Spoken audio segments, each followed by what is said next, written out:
welcome you all with my love and respects.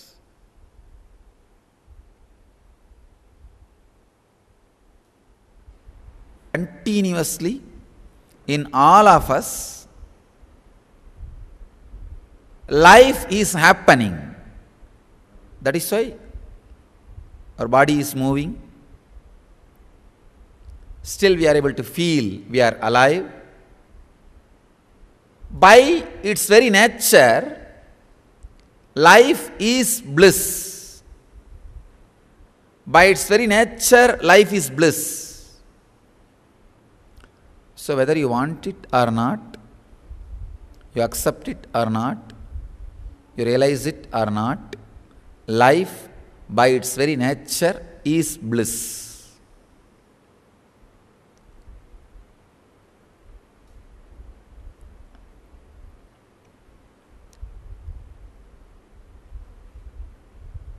See, Sanskrit, there is a proverb.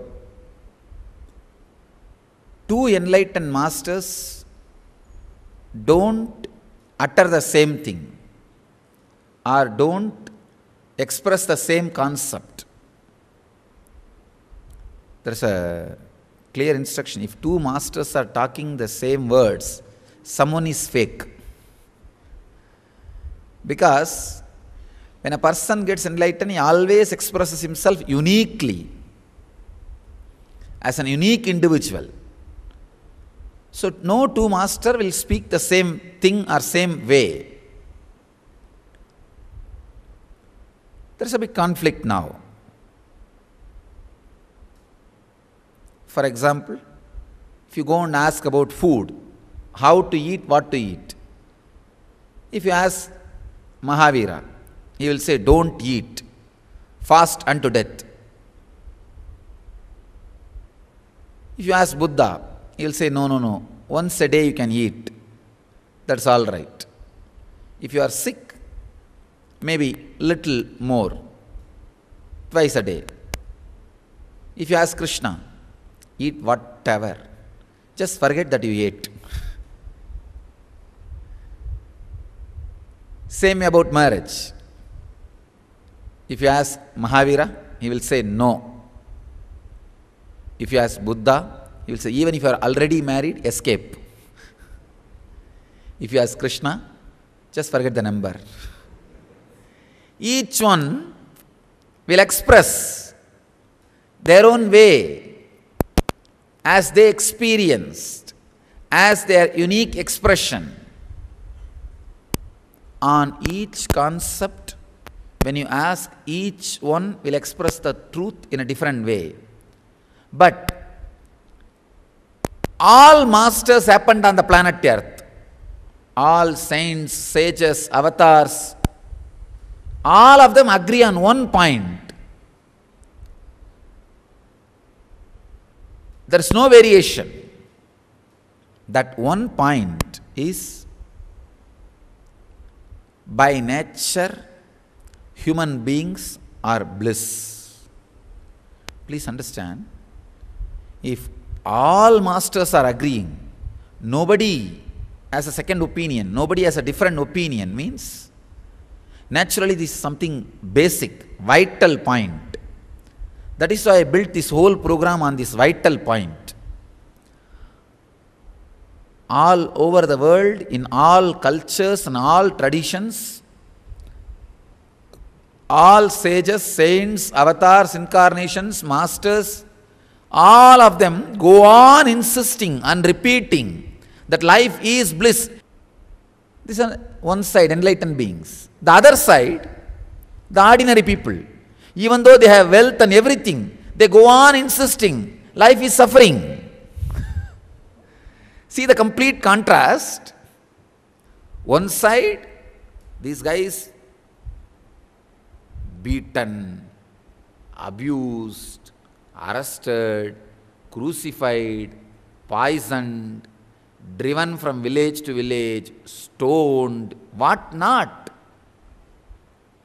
I can give you the huge list.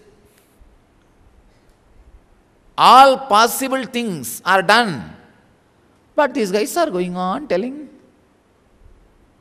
Life is bliss, life is bliss. How much ever these guys are abused, they go on insisting that life is bliss. And how much ever wealth and health and everything is created for these guys, the other side, they go on insisting life is suffering. See, whether they understand the reason or not, they all understand this fellow is some way extraordinary. He has something which we don't have. So, it is too much to tolerate that somebody has something which we don't have. Whether it is a money, or name, or people, whatever this, the people, the unenlightened part of society, feels as essence of life, for what they sacrifice their life, they never get it. Even if they get it, they know they paid and got. So whatever these guys are running after, they are not able to get it. But these guys are just sitting in one place and everything is happening around the world. Everything, the whole world is happening around them. There are only two kinds of people in the world. They go on, try to make happenings around the world, one group. The whole world's happenings happens around them. So one world. Only these two categories. One group insists the life is bliss. By very nature man is bliss. The other group says no, life is suffering. What to do? And unfortunately this group is 0.1%. And this group is 99.999999.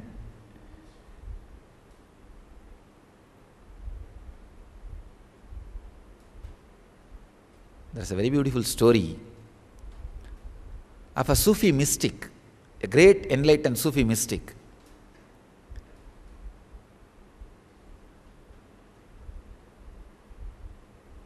He was in a village, spending his time happily teaching or initiating people, helping people to become enlightened.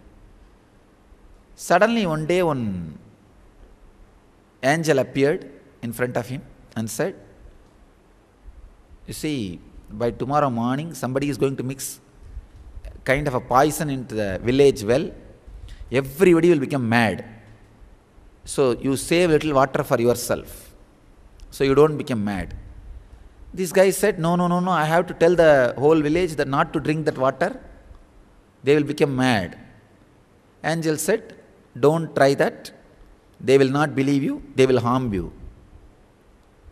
He said, but I cannot just keep quiet.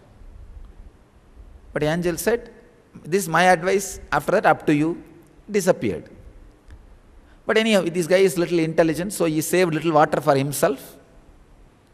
Because to tell the villagers, you guys will become mad, he need to protect himself. He saved himself. Next day morning he said, see, somebody has mixed certain poison. If you drink this water, you will become mad, don't drink. He insisted. But as usual, that village leader said, this fellow is little crazy, one nut loose. Somehow we were giving food and shelter for him because he was keeping quiet. And now he is interfering in our administration. Just keep him aside. They pushed him aside. They tried to beat him. Anyhow, they pushed him. All the village drank the water as usual. The whole village became mad. And the most funny thing is, after the whole village became mad, those fellows were not even able to understand they became mad, because the whole village is mad now. Only this one guy is left. So all of them thought this guy has become mad, this Sufi mystic. And they insisted that this guy should be beaten and killed.